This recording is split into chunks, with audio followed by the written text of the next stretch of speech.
In this video, I review Automobilista 2 on the PC in VR and all from an older gamer's perspective.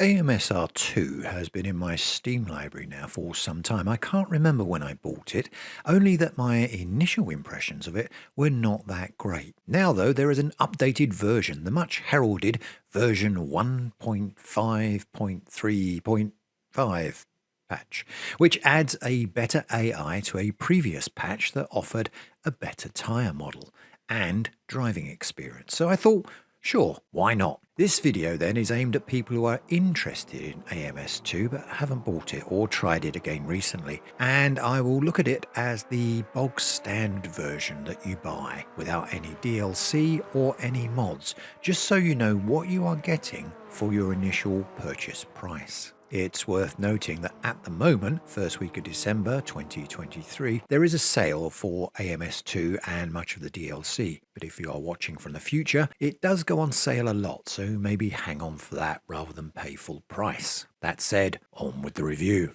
The good, the bad, and a little bit of the VR ugly.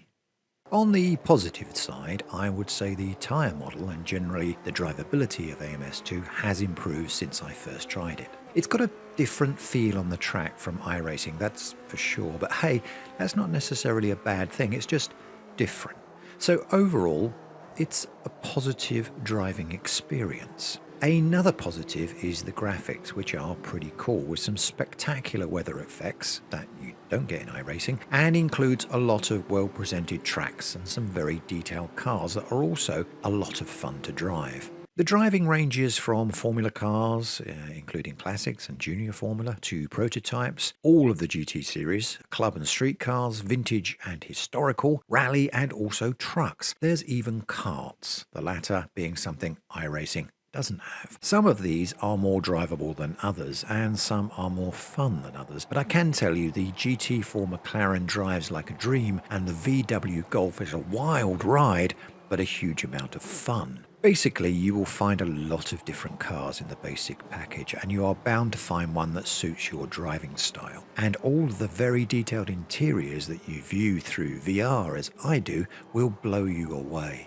On the negative side, there is no career mode. Apparently there is a mod you can download and install to get this feature, but out of the box, this sim does not offer what I would consider a fairly basic component of racing sim that's mostly used for single player, offline AI racing. It does have a championship mode, but this is a pale shadow of the career mode found in things like Project Cars 2, for example, on which this game is based. There is also a form of multiplayer, and I'll come to that later in this video. Other negatives are the setup, which to be honest are the same issues that Project Cars 2 suffered from. Namely, there are very few presets that will recognize a direct drive wheel. I have a Moza R9, a fairly common direct drive wheel, but in AMS2 it needs to be set up as a custom wheel, and even worse, needs to be added to the game via a key binding process that feels like a throwback to many years ago. It's a fiddly process rather than difficult, and it does only need to be done once, but I had issues with it, and I found many people on Reddit and other forums who also struggled with this initial setup process. In comparison to iRacing, it's a painful setup and it could be improved.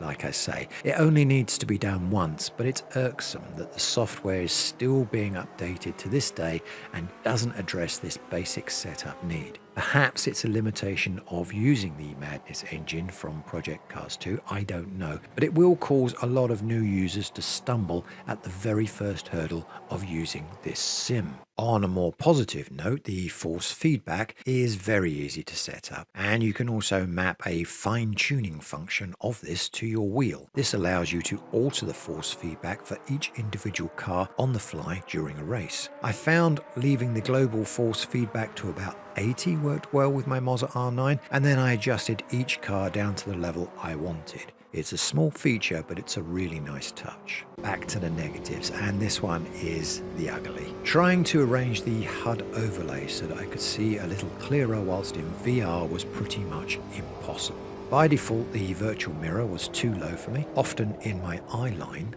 and the other overlays were really no better placed. It is possible to arrange these by just jumping in the car, moving onto the track and bringing up the options menu and then clicking on the HUD option. And on a flat screen, this is really no problem and can be done quickly with little fuss, positioning the overlays where you want them within the limits of the HUD screen, and you can also turn off the ones you don't want. But in VR, it's a bloody mess. And moving the overlays is hindered by the inability to actually directly click on the overlay you want to move, leaving you failing about in the darkness trying to guess where you need to click to gain access to whatever overlay item you are trying to move. I end up doing it on my PC screen and turning off all but the most essential overlays, sticking with just a rev counter and gear readout and a laps run position indicator. If I wanted to adjust these in VR, I was pretty much stuffed.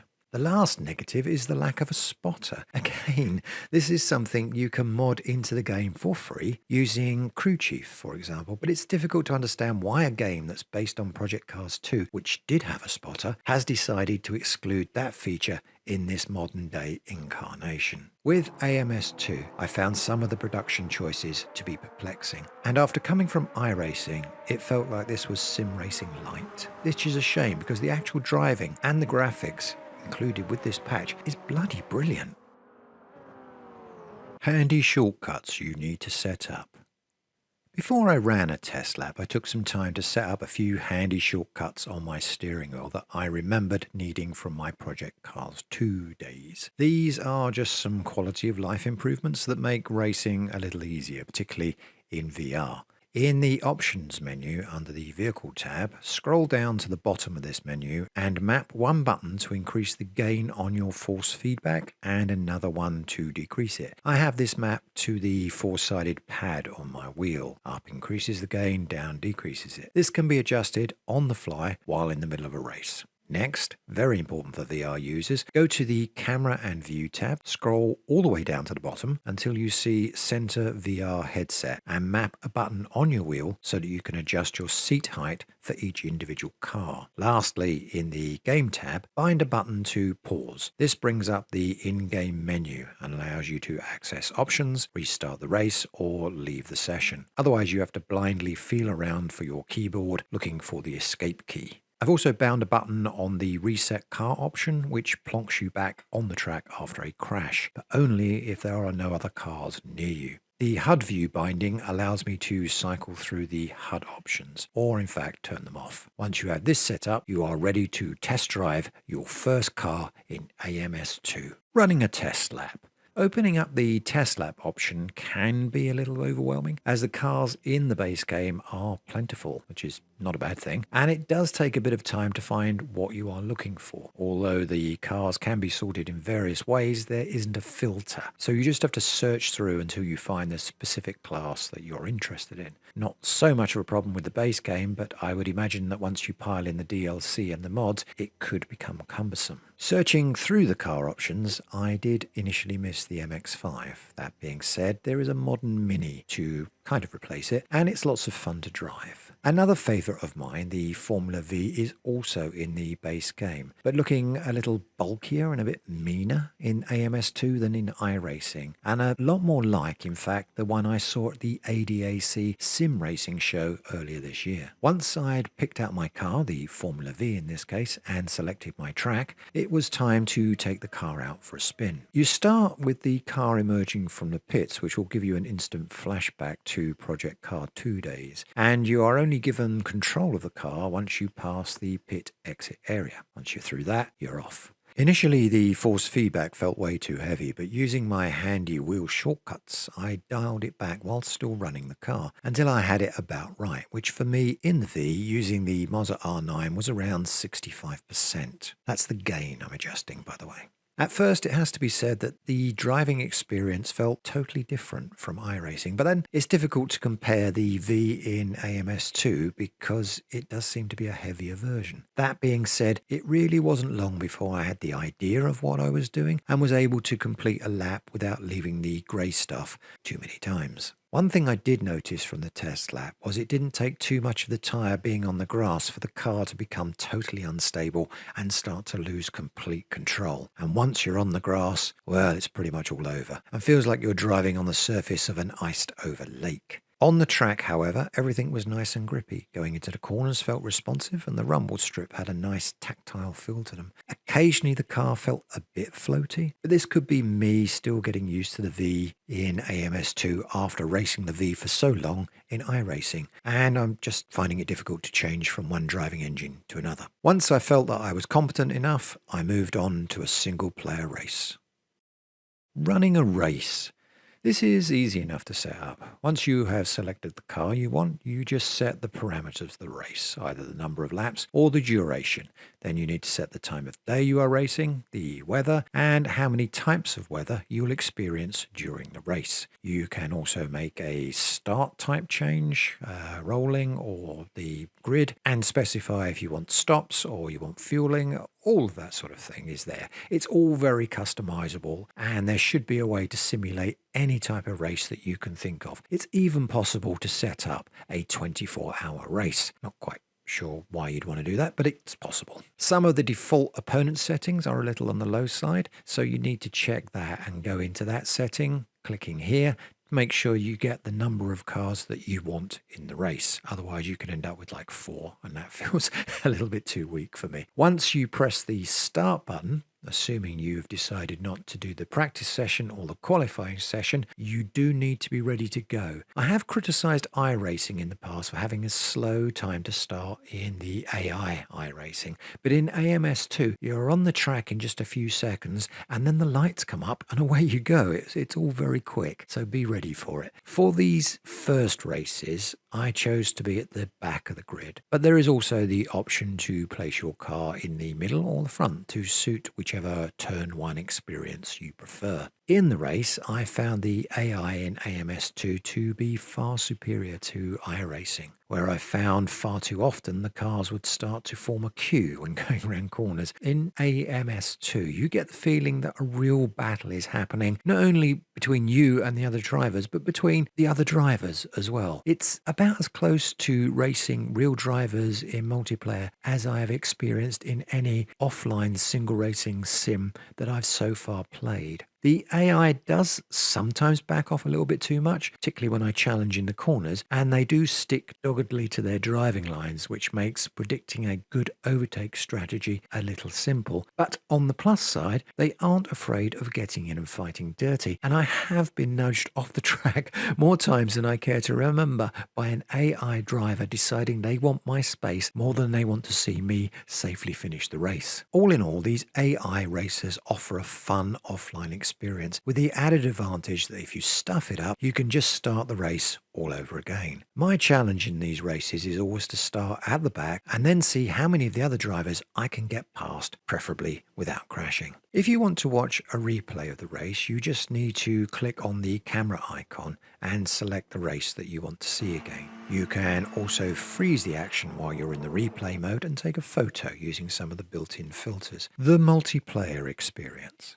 I think the best way to sum up the multiplayer experience in AMS2 is to say it is what it is. If you are coming from iRacing with its large user base and wide selection of races, then you are in for a bit of a disappointment at the handful of races that are available most days of the week in AMS2. A particular irksome feature is the mandatory practice times of these races, which can be over 2 hours long and lead into a qualification time, and then eventually you get to race. Multiplayer in AMS2 feels like a commitment not unlike a real-life racing event, which is no bad thing in itself, but at the same time, if you just have a little bit of spare time and you just want to race some multiplayer and just do the actual racing part without an hour or two of practice beforehand, then AMS2 is probably not going to be the multiplayer experience that you are looking for. A nice touch, though, is that you don't seem to need to own the tracks that are used in the multiplayer sessions. I have seen a number of the races where the tracks are only available as the DLC, which I don't own, and yet the race seems to be open to me, which is cool and a welcome break from the iRacing business structure.